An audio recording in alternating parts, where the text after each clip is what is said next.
Now it came to pass in the days when the judges ruled that there was a famine in the land, and a certain man of Bethlehem, Judah, went to dwell in the country of Moab, he and his wife and his 2 sons. The name of the man was Elimelech, the name of his wife was Naomi, and the names of his 2 sons were Mahlon and Chilion, Ephrathites of Bethlehem, Judah. And they went to the country of Moab and remained there. Then Elimelech, Naomi's husband, died, and she was left and her 2 sons. Now they took wives of the women of Moab. The name of the one was Orpah, and the name of the other Ruth. And they dwelt there about 10 years. Then both Mahlon and Chilion also died, so the woman survived her 2 sons. So the woman survived her 2 sons and her husband. Then she arose with her daughters-in-law, that she might return from the country of Moab, for she had heard in the country of Moab that the Lord had visited his people by giving them bread.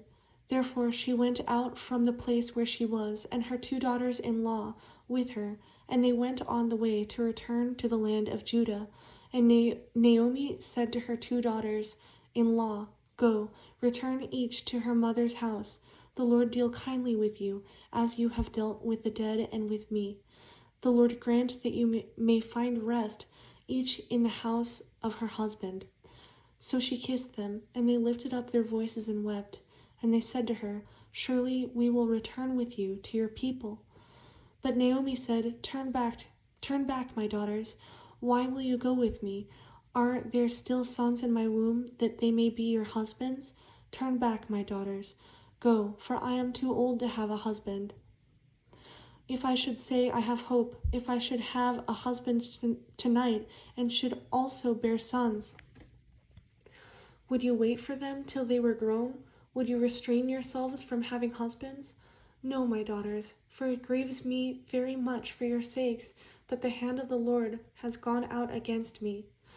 Then they lifted up their voices and wept again, and Orpah kissed her mother-in-law, but Ruth clung to her.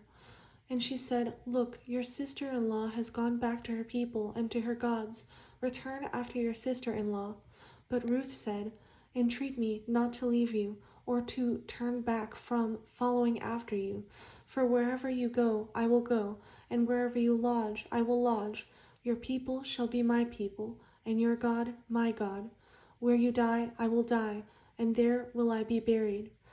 The Lord do so to me, and more also, if anything but death parts you and me. When she saw that she was determined to go with her, she stopped speaking to her. Now the 2 of them went until they came to Bethlehem, and it happened, when they had come to Bethlehem, that all the city was excited because of them. And the women said, Is this Naomi? But she said to them, Do not call me Naomi, call me Mara, for the Almighty has dealt very bitterly with me. I went out full, and the Lord has brought me home again empty. Why do you call me Naomi, since the Lord has testified against me, and the Almighty has afflicted me? So Naomi returned, and Ruth the Moabitess, her daughter-in-law, with her, who returned from the country of Moab. Now they came to Bethlehem at the beginning of barley harvest.